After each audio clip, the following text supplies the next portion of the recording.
Einsteiger. Mehr als ein Vanlife-Podcast.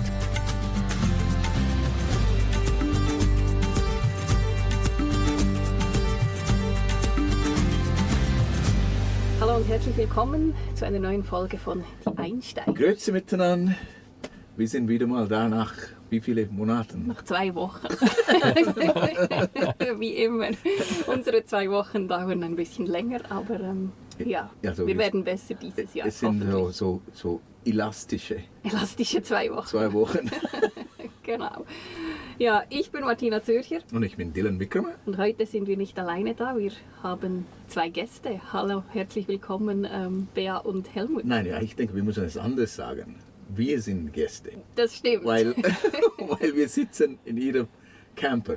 Genau. Also ist das ein Wohnmobil, oder? Ein Wohnmobil, ja. Wir sind zu Besuch bei euch hier in der schönen Schweiz, die sich heute gar nicht so schön zeigt mit Nieselwetter, Nieselregen und ein bisschen kalt. Also wir waren jetzt gerade in Spanien unterwegs, haben da den Winter verbracht, haben da auch an verschiedenen Projekten gearbeitet. Moment, denn bevor ihr euch jetzt fragt, warum Dylan und ich in dieser Folge so klingen, als würden wir in einem leeren Swimmingpool sitzen, das hat einen Grund. Unser Mikrofon hat an diesem Tag alle aufgezeichneten Tracks gleich wieder überschrieben, also gelöscht. Somit hört ihr uns leider die ganze Folge über mit gutem Grund aus etwas Distanz. Unsere Stimmen wurden eben nur über das Mikrofon von Bea und Helmut aufgezeichnet. Sie sind unsere beiden Podcast-Gäste, sie sind von Time to Ride. Mit ihnen haben wir viele spannende Reiseerlebnisse ausgetauscht für euch in dieser Folge. Bea und Helmut, sie sind sozusagen Arbeitskollegen von uns. Auch sie schreiben Bücher, machen Videos und Vorträge. Denn auch bei ihnen hat eine Weltreise das Leben und Arbeiten auf den Kopf gestellt. Also, hören wir rein. Wir sind 2011 mit unseren Motorrädern aufgebrochen auf eine Reise um die Welt. Geplant waren irgendwie 2 Jahre unterwegs zu sein. Am Ende waren es dann über 5 Jahre. Kurz verfahren und schon da hat es 5 Jahre Kreisverkehr die falsche Ausfahrt genommen. Und was wir nicht erwartet hatten, ist, dass diese Reise nicht nur eine Reise um die Welt ist, sondern auch eine Reise zu uns selbst oder zumindest zu einem Teil von uns, den wir bis dahin nicht kannten und der unser Leben grundlegend verändert hat. Unsere Sicht auf die Welt, unser Leben. Als ihr diese Entscheidung getroffen habt, wir wollen auf Weltreise gehen, wie war das für euch damals, alles zu künden und hinter euch zu lassen? Ich meine, das war ich nenne es jetzt mal tatsächlich so ein Feierabendbier.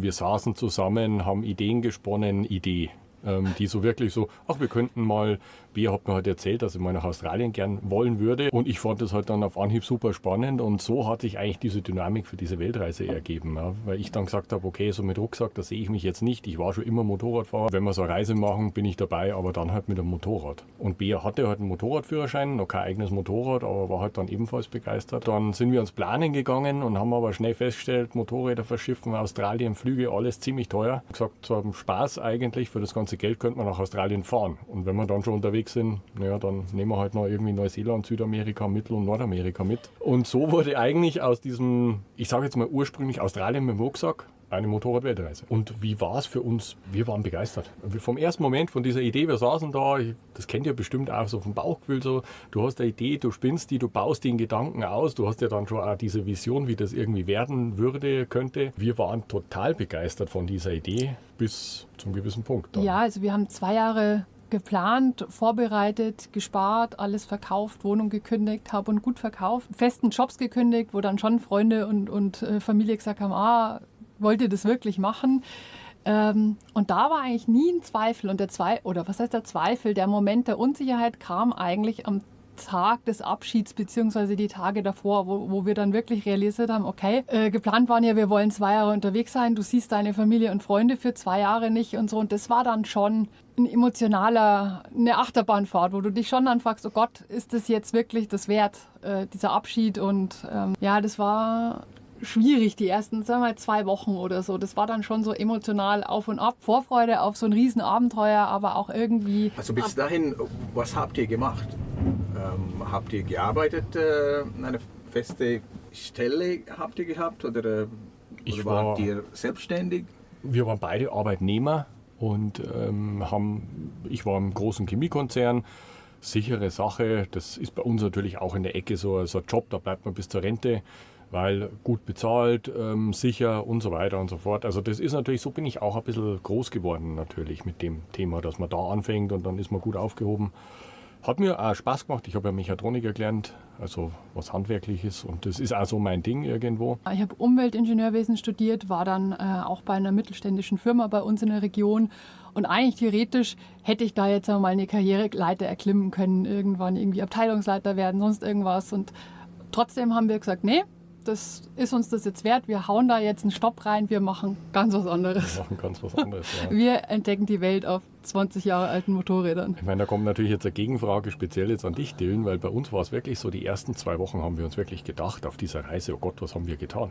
Das Motorrad, ein totales Chaos, vollkommen überladen, alles war irgendwo und wir mussten ja jeden Tag Zelt aufbauen.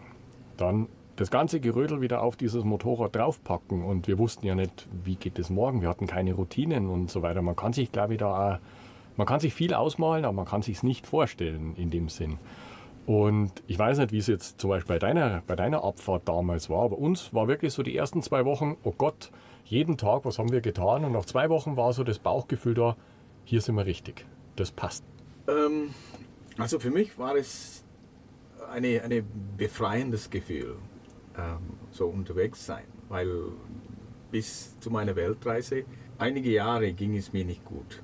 Also ich habe so eine Art Depression, ich habe immer wieder diese Frage gestellt, Sinn des Lebens, warum leben wir überhaupt? Oder was machen wir da? So, es war es war wie Buddha. Also ich bin als Buddhist aufgewachsen. Genau, ich war auch damals wie Buddha. Ich wollte Sinn des Lebens suchen. So alles loszuwerden und dann irgendwann unterwegs zu sein, alleine. Das hat ein gutes Gefühl bei mir ausgelöst. Also du hattest ja eher später dann Zweifel. Genau. So im Sinn von, ich bin so nutzlos auf dieser Welt, ich reise nur herum und alle anderen tun was. Genau, also jetzt vielleicht 1 Jahr lang konnte ich so reisen und dann plötzlich kam das Gefühl, oh, was mache ich? Ich arbeite nicht. Alle gute Menschen, sie leisten etwas für die Gesellschaft und du bist hier nur am das Geld vergeuden oder einfach ausgeben. Kennt ihr dieses Gefühl auch? Wir kennen dieses Gefühl tatsächlich, also eigentlich während dieser Reise gar nicht, weil wir uns ja zu dieser Aufgabe gesetzt haben damals ist Time to Ride, die Webseite entstanden und unser Gedanke war, es gab damals sehr wenig Infos im Internet zu Motorradreisen, zu Weltreisen, was kostet sowas, auf was muss man achten, wie geht es mit Ersatzteilen und so weiter und so fort. Und dann haben wir gesagt, ja, wir müssen uns auf so eine Reise vorbereiten, dann können wir uns ja diese Infos alle zusammenschreiben und dann machen wir eine Webseite draus. Das ist nicht viel Arbeit und wir haben ja dann Urlaub. Das war so unser Gedanke. Sehr naiv. Wie viel Arbeit das bedeutet, hatten wir zu dem Zeitpunkt nicht erahnt. Und ein zweiter Punkt war eben, wir haben diese Reise ja dann auch videografisch begleitet, so ein bisschen als ein Tagebuch, dass man auch sieht, man muss nicht Millionen besitzen, um solche Reisen machen zu können. Und das waren quasi dann eigentlich so unsere Aufgaben. Ja, wir haben das auch immer wieder mal hinterfragt, weil wir damit natürlich auch kein Geld verdient haben und das einen wirklich großen Arbeitsaufwand bedeutet hat. Das kann man sich vielleicht jetzt schwer vorstellen, aber ihr wisst es, ihr macht das Gleiche, dass man da sehr viel Zeit investieren und Herzblut investieren muss in solche Sachen. Und das hat dieser Sache einen Sinn gegeben, weil wir da einen Mehrwert liefern konnten für andere, die was Ähnliches planten. Wir konnten die inspirieren und je länger wir unterwegs waren, umso mehr kam auch Feedback und so, wo andere gesagt haben, hey, ihr habt mich begeistert, ich war unzufrieden, ich habe jetzt was verändert in meinem Leben und jetzt geht es in die richtige Richtung und das hat uns für unser Leben auch eine neue Richtung gegeben, so ganz klassisch raus aus dem, Alltagsjob.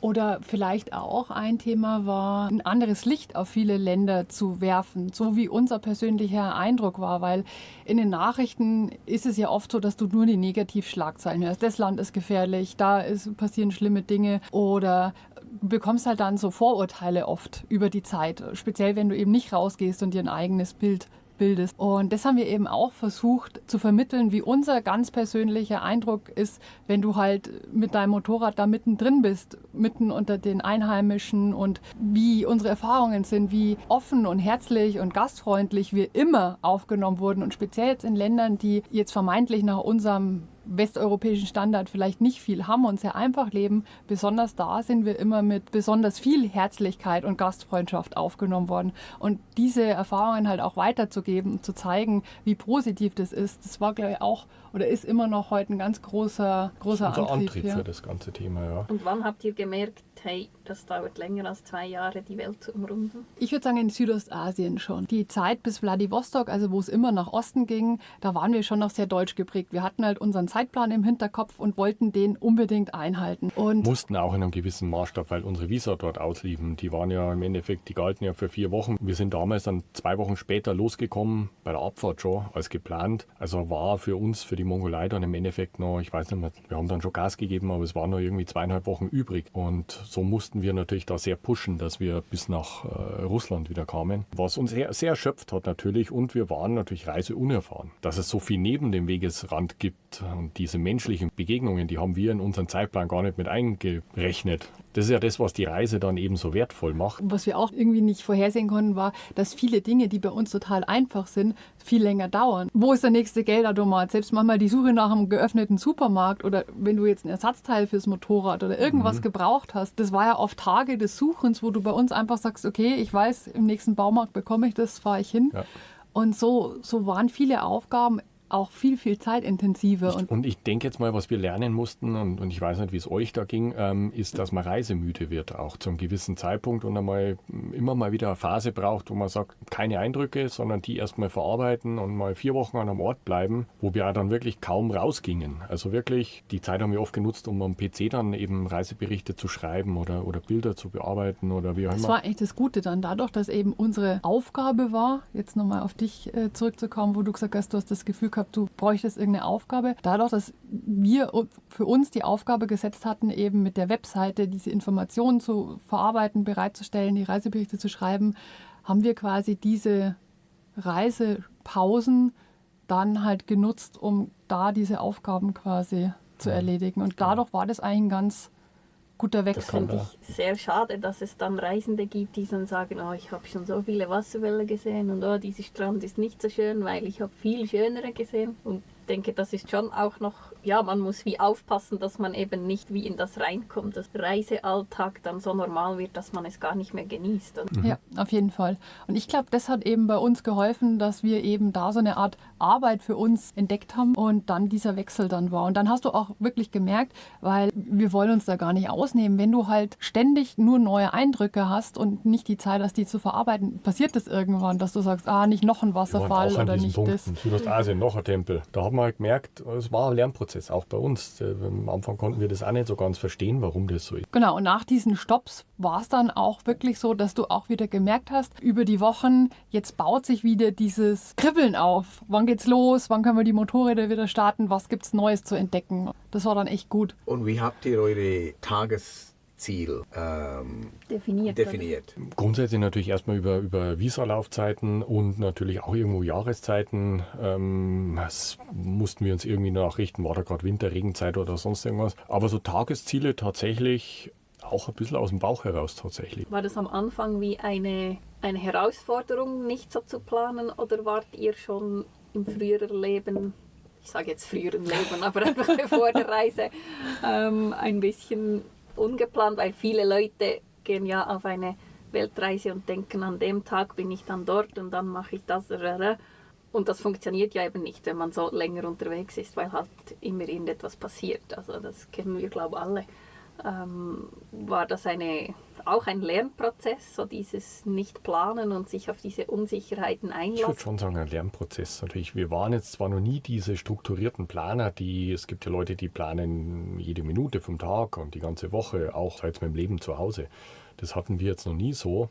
Aber wir mussten es auch lernen natürlich. Also, oder auch, ich glaube, nicht zu wissen, wo man schläft auch. Genau, das wollte ich gerade sagen, weil das haben uns ganz viele schon gesagt, sie könnten das nicht, weil sie kämen nicht damit klar, morgens nicht zu wissen, wo sie abends schlafen. Und das war am Anfang tatsächlich bei uns auch ungewohnt. Und ich weiß, wir haben davor auch noch nie wild gezeltet oder so. Und in der Ukraine, glaube ich, haben wir das erste Mal unser Zelt in so einem riesigen Feld aufgeschlagen. Und ich weiß echt noch, wir waren so nervös, wenn jetzt da einer kommt, wenn jetzt da einer schimpft, können wir das da jetzt aufstellen?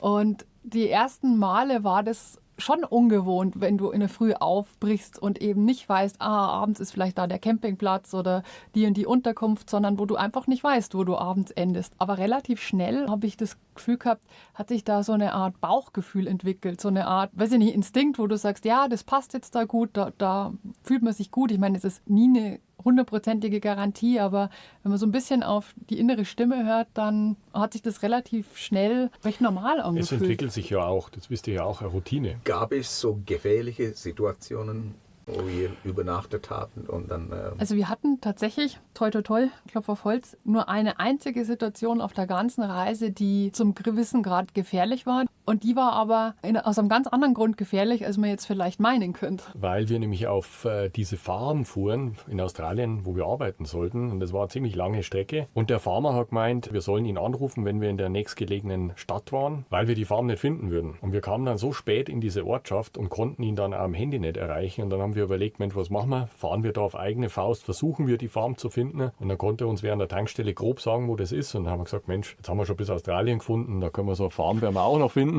Und sind dann da aufgebrochen. Da war es dann auch schon dämmerig, beziehungsweise dann, bis wir an dieser Straße waren, die zur Farm wegging, war es dann auch schon stockdunkel. Und dieser Treck, der da irgendwo durchs Outback führte, der wurde immer schlechter und schlechter. Und dann haben wir gesagt, Mensch, wir schlagen jetzt hier unser Zelt auf, das bringt nichts mehr. Wir suchen die Farm morgens. Und während wir unser Zelt aufgebaut haben, kam ein Fahrzeug auf uns zu und da haben wir die Scheinwerfer schon gesehen, die sich so auf uns zubewegt haben. Bea hat gekocht, wir hatten beide Stirnlampe auf und normalerweise, wir machen halt, wenn wir uns jetzt unsicher fühlen beim Wildcampen, machen wir alles aus und sind leise, damit uns keiner sieht. Und das Fahrzeug kam immer näher und näher und dann sah ich zu Bea und du, da kommt ein Fahrzeug, meinst du, wir sollen mal die Stirnlampe ausmachen? Und dann hat sie gesagt, nö, du lass mal lieber an. Was sie eigentlich normalerweise nicht sagen würde, weil sie die Erste ist, die es ausschalten würde. Und in dem Moment ist das Fahrzeug auf uns zugebraust. Das war so ein Pickup, Vollbremsung, Staub, Suchscheinwerfer war auf uns gerichtet. Auf der Ladefläche stand jemand mit einem Gewehr im Anschlag, das auf uns gerichtet war. Und der Fahrer hat die ganze Zeit gebrüllt. Wir haben das im ersten Moment natürlich gar nicht überrissen, aber der hat die ganze Zeit geschrien, don't shoot, don't shoot. Und wir so, Scheiße, werden wir jetzt überfallen? oder weil wir waren ja wirklich im Nirgendwo. Und der ist dann rausgesprungen, der war dann natürlich total verärgert und hat uns dann angebrüllt, was wir für Irre sind, was wir hier machen. Und dann haben wir ihm die Geschichte erzählt und dann kamen die anderen beiden, also der eine mit dem Suchscheinwerfer, die eine, das war eine Frau, und der mit dem Gewehr auch runter vom Fahrzeug. Und die waren auf Schweinejagd. Schweine sind eine Pest oder Plage in Australien. Und wir haben genau da gecampt, wo die normalerweise die Schweine jagen. Und die schießen auf alles, was sich bewegt. Das können Kängurus sein, das können Emus sein. Das ist da auch ein bisschen ein Freizeitsport. Freitagabend, man hat sonst nichts zu tun im Outback. Und dann fahren die halt über diese Felder und erschießen halt alles, was halt irgendwie quasi vor die Flinte kommt. Und sie hätten gemeint, also sie haben im letzten Moment unsere Stirnlampe entdeckt. Sonst wäre das unter Umständen doof ausgegangen. Also, oh, wow, okay. Wurdet ihr mit Wildschweinen verwechselt? Weil ich habe auch in einem Farm gearbeitet in Australien. Der Farmer hat mich so auf die Dingo-Jagd mitgenommen. So, ich war auf seinem Pickup mit dem Gewehr und wir sind einfach quer durch die Landschaft gefahren und Dingos gesucht, weil der Tag zuvor hat der Dingo, weiß ich nicht, 5, 6 Schafe gerissen. Der Farmer war sauer und er wollte irgendwie diese Dingos erwischen. Und dabei habe ich ihm geholfen. Du hast aber fast in seine Haube geschossen. Ja, genau. Ja. So einmal. Also wenn er da gewesen wäre, hätte er euch nicht getroffen. Wir wären sicher gewesen. Ja, es war lustig. Also er ist wirklich wie ein Sau gefahren, ne? Also wirklich mit Vollgas und ich war auf dieser holprige Brücke da hinten. Also wir haben... Das war ein Fuchs oder ein Dingo, weiß ich nicht. Ich habe geschossen, nicht getroffen und dann nochmals. Und dann wartete ich, bis wir so wirklich sehr nah waren. Ne? Und dann kamen näher und näher und näher. Und dann plötzlich gibt es eine Vollbremsung. Ich habe gesagt, Scheiße, was ist jetzt? Und der Farmer hat also seinen Kopf auf dem Fenster gestellt. Schießt nicht auf meine Haube, ja? Er hat Angst bekommen. Aber ich würde jetzt wahrscheinlich rein von der Geschichte her sagen, so ein bisschen Australian-like. Dir drückt jemand ein Gewehr in die Hand und sagt, du stellst dich jetzt hinten auf die Ladefläche. Der weiß ja gar nicht, ob du schießen kannst. So, die Sachen sind uns auch passiert in Australien. Ja. Da sind wir froh, habt ihr da Glück gehabt und habt ihr eure Lampen nicht ausgemacht? Ne? Ich habe das tatsächlich in dem Moment gar nicht so erkannt. realisiert. Und, mit denen waren wir dann viel am Arbeiten, das war ein älteres Ehepaar, mit denen haben wir dann auch öfter gegrillt und uns sehr gut verstanden. Und eines Abends stand ich dann mit ihm so zusammen und sage, Mensch, der Witz damals noch mit dieser Schweinejagd, das war eine lustige Aktion. Und er sagt, das war keine lustige Aktion, das war sein Ernst. Und dann hat er eben das erzählt, sagte, sie fahren halt über diese Felder und schießen halt auf alles, was sich bewegt. Ja, und in der Hoffnung, dass es ein Schwein ist. Aber wenn es mal ein Känguru ist, dann ist halt ein Känguru. Du rechnest ja auch nicht, dass deutsche Motorradfahrer da plötzlich ihr Zelt aufschlagen. Genau. Und, ja. Also das war so die ernsteste, bewusste Situation auf unserer gesamten Reise, was uns natürlich auch ein bisschen zeigt, dass die Welt eigentlich grundsätzlich ein ganz, ganz toller Ort ist. Mit tollen Menschen. Wie oft habt ihr gehört von außen so, ja, habt ihr nicht Angst und ihr seid doch verrückt und warum macht ihr das? Ich weiß noch, wir waren in, Tschechien. Und da haben uns die Leute gesagt, was, ihr fahrt in die Slowakei, das ist aber gefährlich, würden sie nicht machen. Dann waren wir in der Slowakei und haben nur nette Leute getroffen, waren da auch zu Gast bei wem, haben dort übernachtet und haben dann erzählt, ja, wir fahren jetzt weiter in die Ukraine. Und dann auch, was, in die Ukraine? Oh, das ist so gefährlich, das würden sie auf gar keinen Fall machen. Und wenn du noch kein Bauchgefühl entwickelt hast, weil du noch nicht so erfahren bist mit dem Reisen, dann verunsichert dich das natürlich. Oder uns hat es zumindest zu einem gewissen Grad verunsichert. Und so ging das dann echt weiter. In der Ukraine war dann, was, nach Russland? Oh, da ist aber gefährlich. Und in Russland war es dann nach Kasachstan. Da ist aber gefährlich. Irgendwann haben wir dann tatsächlich angefangen und gesagt, wart ihr schon mal in Kasachstan? Nein, aber das haben wir gehört. Okay, dann waren wir beruhigter, weil dann war es nur so Hörensagen und die Geschichten werden ja meistens immer größer, wie so stille Post ein bisschen und dann haben wir gesagt, okay, alles gut. Und das zeigt eigentlich, dass überall auf der Welt die Menschen Angst haben vor dem Fremden. Ja, genau. Ja, also das war genau das Gleiche, oder? Ja. In Panama und Kolumbien. Genau, nicht Panama und Costa Rica war das, oder? Also an der Grenze haben die Costa Ricaner gesagt, oh, geh nicht dorthin und so gefährlich. Das ist gefährlich. Aber auf der anderen Seite, als wir einen Tag später dort waren, haben die anders gehört. Ne? Die Panamäer haben Angst gehabt von den Costa Ricanern. Aber das ist das Problem. Die Welt ist viel eine schöne oder ein besserer Ort, als wir uns vorstellen oder wir in den Nachrichten hören bekommen. Ne? Und eben nicht nur wir hier in Europa haben Angst vor dem weiten Ausland, sondern wirklich auch eben, wie ihr sagt, die Tschechen haben Angst vor den Slowenen und die Russen vor den Kasachen und.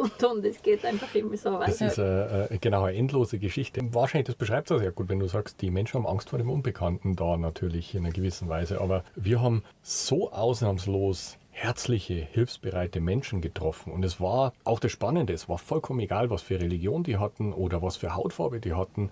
Es waren einfach nur Menschen und wir waren gleichzeitig auch nur Menschen. Und so wurden wir überall empfangen und behandelt, egal wo wir rauskommen.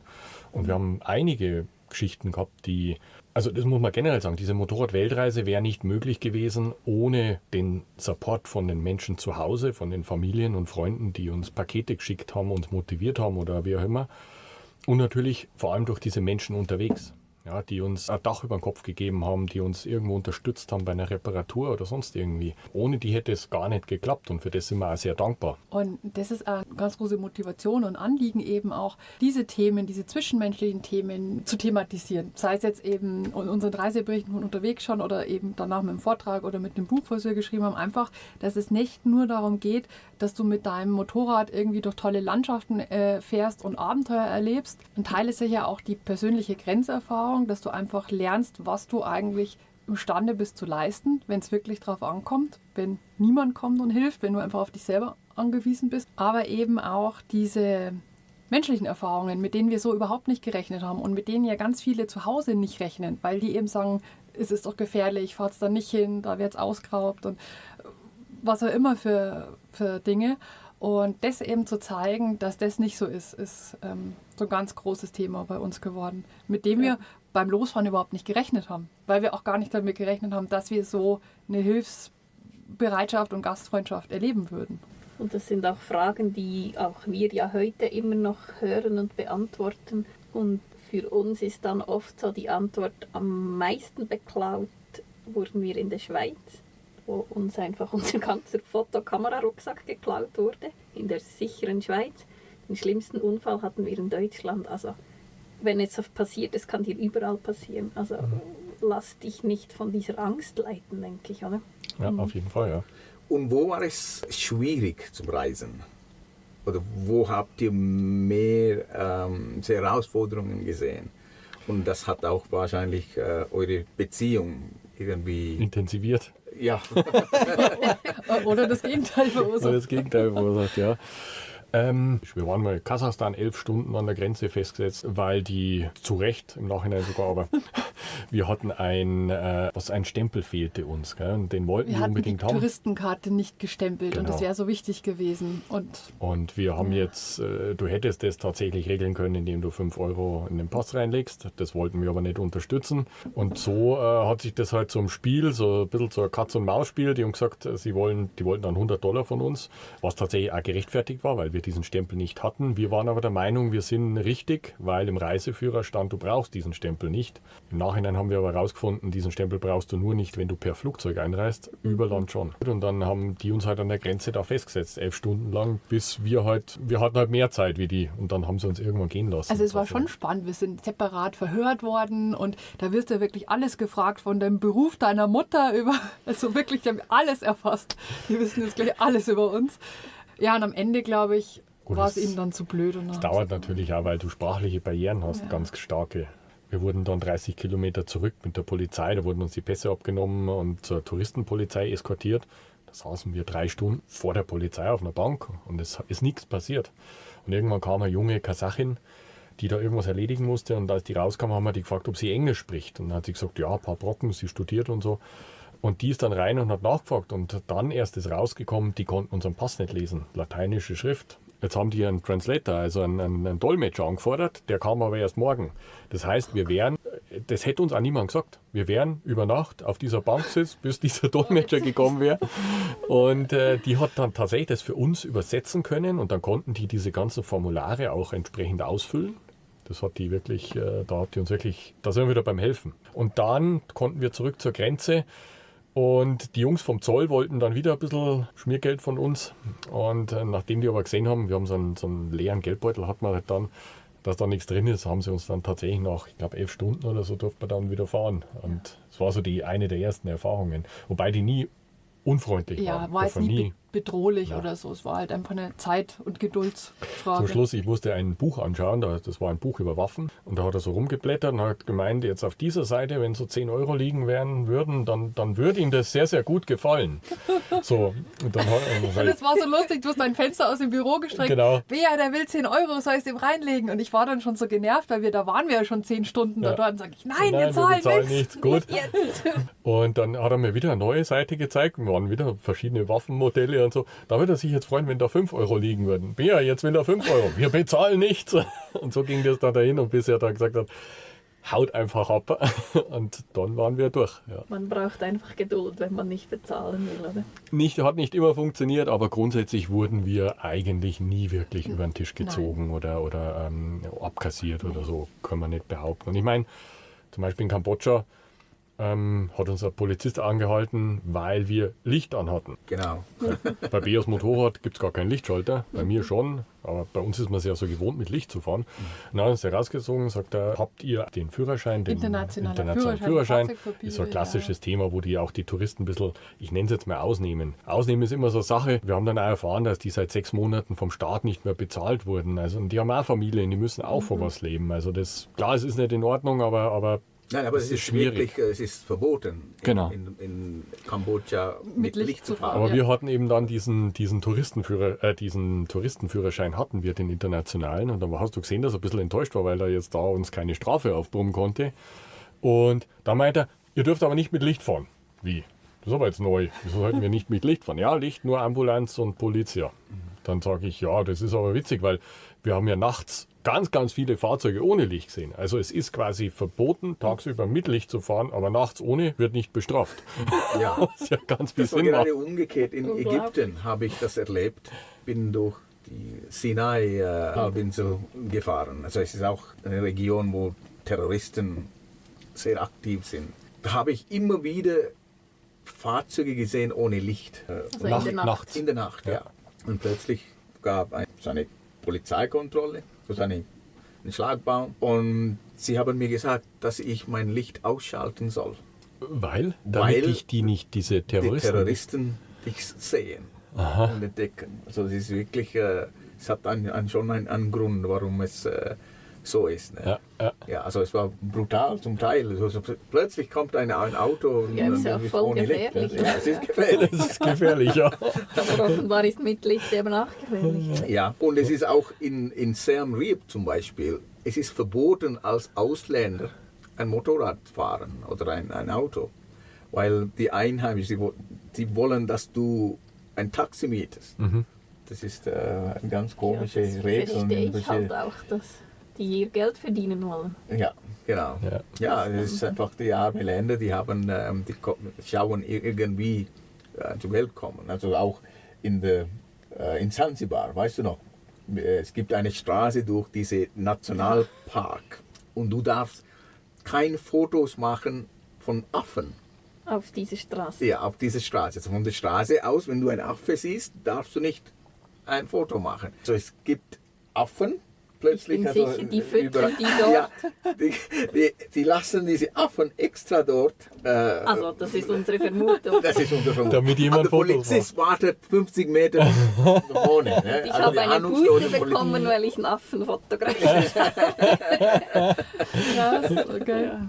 Weil wir haben das Schild gesehen und gedacht, ja, haha, oder? Aber weil sie wollen halt, dass du ein Ticket kaufst für den Nationalpark. Aber um jetzt vielleicht die Frage nochmal abzuschließen, also wir haben jetzt tatsächlich nie jetzt wirklich das Gefühl gehabt, irgendwie menschlich bedrängt oder irgendwas zu werden. Das Einzige, was uns aufgefallen ist, was irgendwie so ein bisschen einen traurigen Beigeschmack hatte, war, wir kamen halt aus dem Osten, also Kasachstan, Mongolei, Russland, und die Menschen waren unheimlich hilfsbereit und freundlich, und auch ganz oft, wenn wir nach dem Weg gefragt haben, man muss ja auch sagen, das war zu der Zeit, wo noch nicht Google Maps war oder wo man noch nicht so einfach navigieren konnte. Wir hatten eine Papierkarte und wir hatten so ein ganz einfaches GPS-Gerät, das du eigentlich zum Wandern hernimmst, wo so die Richtung dir Eine gezeigt Weltkarte. hat. Da waren die Weltstädte drauf. Du wusstest, du fährst jetzt nach Osten. Mehr war das nicht. Man kann sich das heute gar nicht Nee, mehr das ist vorstellen. so Das ist schnell. nur, ja, knapp ein bisschen mehr als 10 Jahre her. Gell? Ja. Und das heißt, wir haben auch ganz oft dort gefragt, die Leute im Osten, wo geht's dahin oder in welche Richtung, und die waren immer super hilfsbereit und bemüht und haben gezeigt und sind manchmal sogar vorausgefahren, weil die dir einfach helfen wollten. Und dann kamen wir eben nach Südostasien und das hat in Thailand schon angefangen und in Kambodscha war es dann richtig deutlich. Also eigentlich diese touristischen Hotspots, wo die Menschen natürlich Touristen gewohnt sind und wo du eigentlich mehr Geldbeutel bist als ein Mensch in dem Sinn. Genau. Und da haben wir halt auch wieder gefragt, wir wollen jetzt in den und den Ort, wo müssen wir denn lang? Und dann hat halt die Person gesagt, links, $1. Und dann, so wie, $1? Du hast jetzt nur gesagt, ich soll links fahren. Und das ist halt ein paar Mal passiert, und dann hörst du auch einfach auf, den Kontakt da mit den Leuten zu suchen. Und das war dann irgendwie schade, weil dann kamen manchmal Leute und haben Hilfe angeboten, aber da waren dann gleich so die Alarmglocken, der bietet jetzt nur die Hilfe an, weil er danach $1 haben will. Und dann blockst du das irgendwann ab, weil du halt davor so oft dann, also uns ging es halt so in diesen mehr touristischen Orten dort, dass Das halt dann war so immer ein nach Lernen. Geld gefragt wurde. Und dann wir da halt leider aufgehört haben, da so auf die Leute zuzugehen. Das war ein bisschen schade irgendwie. Aber sobald du dann wieder ins Hinterland gekommen bist, da wo eigentlich kaum Touristen sind, da war das wieder völlig anders. Also das war auch so eine Erkenntnis Ja, irgendwie. der Tourismus verändert die Menschen dann. Was habt ihr erwartet von dieser Reise? Wir waren einfach nur abenteuerlustig, naiv in vielen Belangen, was gut war. Wir haben uns bei gewissen Sachen gar nicht so genau vorbereitet.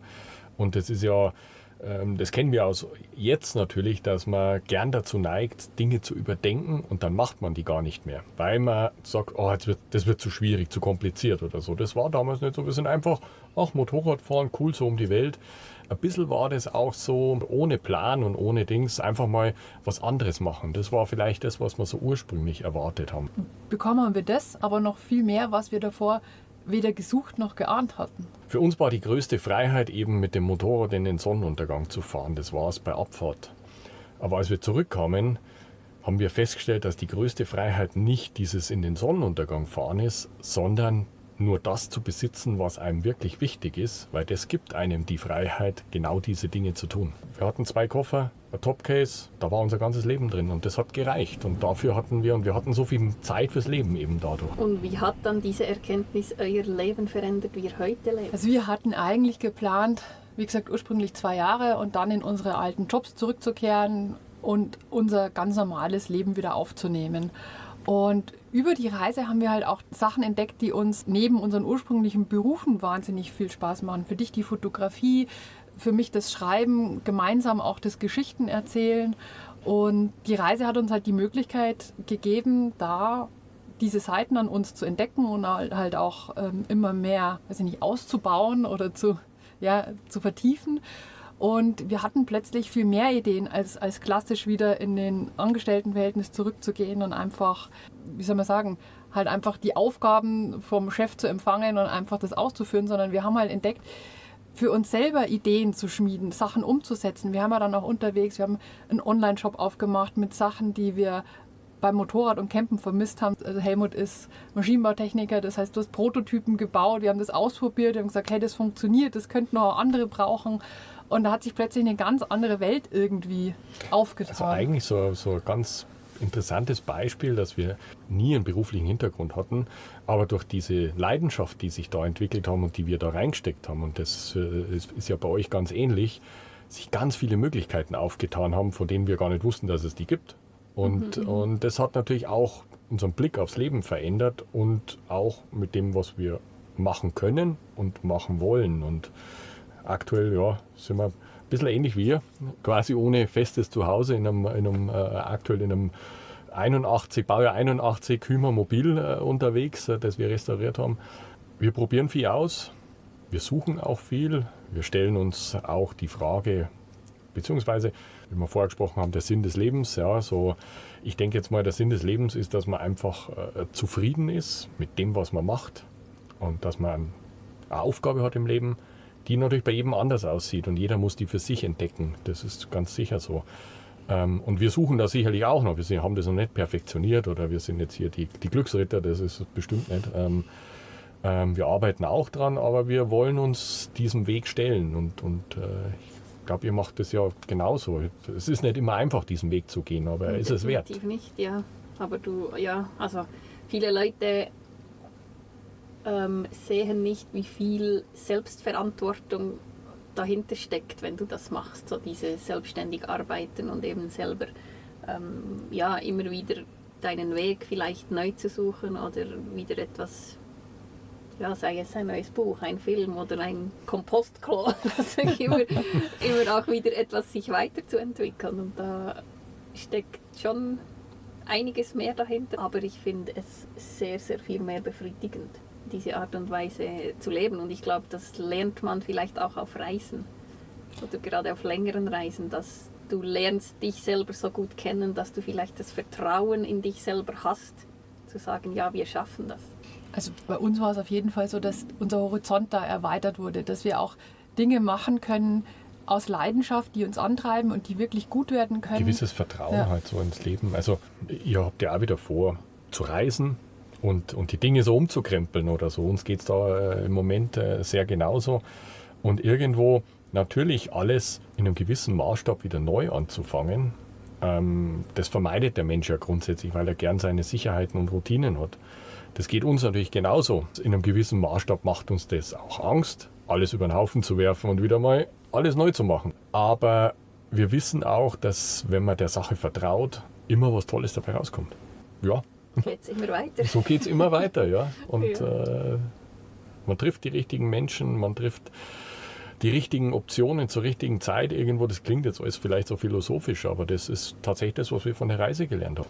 Im Leben, glaube ich, wenn man das Leben ein bisschen machen lässt, das soll jetzt nicht bedeuten, dass wir arbeiten ganz viel, also das soll jetzt nicht da rein interpretiert werden. Aber man muss viel tun für seinen Traum, aber wenn man an dem festhält, dann spielt das Leben auch wieder Möglichkeiten zurück. Irgendwie. Und ich glaube, wir wollen immer mit Gewalt alles ganz fest kontrollieren und das, glaube ich, sollte man ein bisschen dynamischer laufen lassen. Ja, das erleben wir auch so, oder? Wenn wir Entscheidungen mit dem Herz und dem Bauch treffen, dann gehen andere Türen auf, von denen du gar nicht wusstest, dass sie da waren. Ja.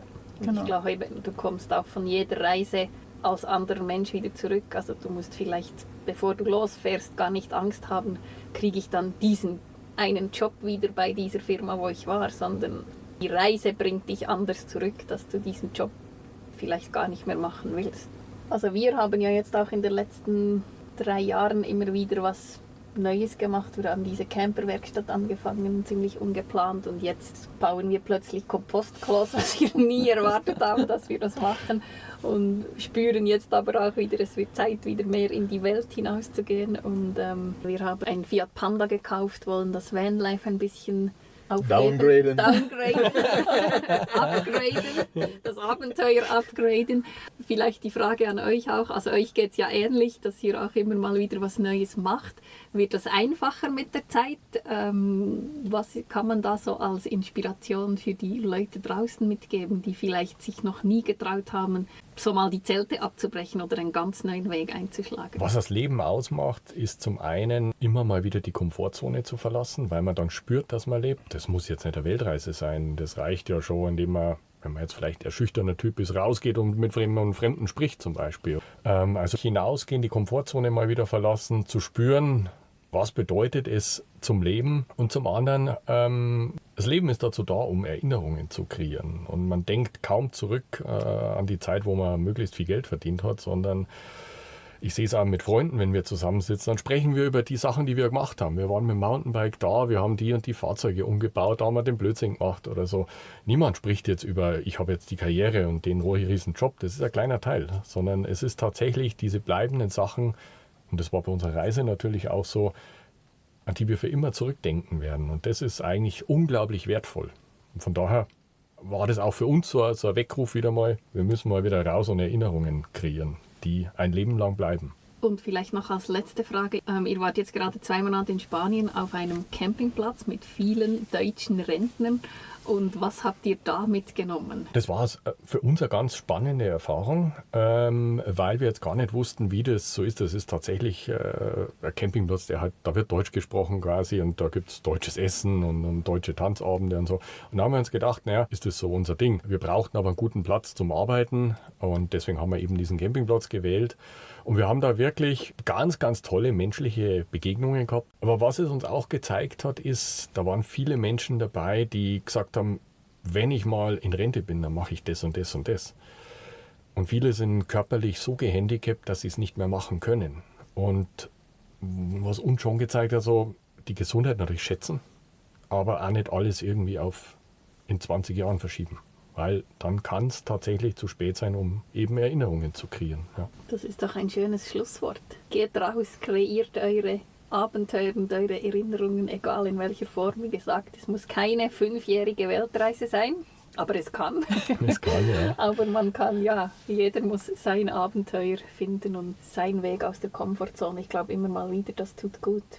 Absolut. Ich glaube, das kann man zu 100% genauso unterschreiben. Absolut, ja. Danke vielmals, wart ihr bei uns. Hat uns sehr viel Spaß gemacht. Es war super spannend. Wahrscheinlich, wenn das jetzt, wenn die Hörer, sage ich jetzt mal, wahrscheinlich tagelang zuhören könnten, dann würden wir auch noch tagelang sprechen. Aber vielleicht müssen wir so Streamer werden, jeden Tag Ja. 2 Stunden live streamen und erzählen. ich glaube, Geschichten gäbe es genug. Ich meine, ihr habt ja auch schon unglaublich viel ausprobiert, jetzt auch mit eurer Komposttoilette, die ja ein ganz, ganz spannendes Projekt ist. Wo ich tatsächlich auch sagen, habe es ja vorher gerade angeschaut, und da sehr, sehr unglaublich hochwertig und durchdacht. Also wer eine Komposttoilette braucht, schaut euch das mal an. Auf jeden Fall zu sagen, Dieser ja. Podcast ist gesponsert von flowerpot.ch. Ja, genau. Ja. Ja, danke vielmals für das spannende Gespräch. Euch weiterhin gutes Ideen und Wege finden. Und wir sind gespannt, was euch hinverschlägt. Wer mehr über euch wissen will, wo findet er euch? Auf unserer Homepage www.timetoride.de oder auch Social Media, gleichnamig auf Facebook oder Instagram. Wir haben auch einen YouTube-Kanal. Da war es in letzter Zeit ein bisschen still, aber das soll es in naher Zukunft auch wieder mehr geben.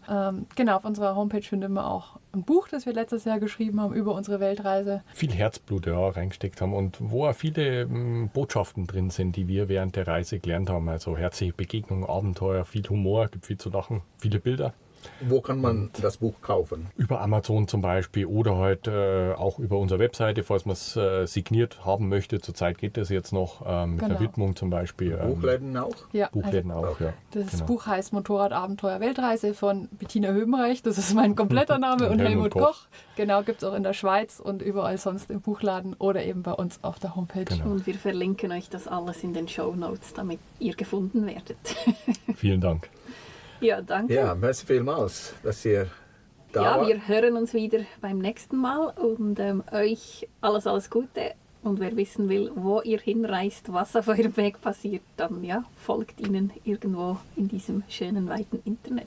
Schöne Zeit, danke fürs Dabeisein und bis bald. Bis bald. Tschüss, Ciao. bis bald.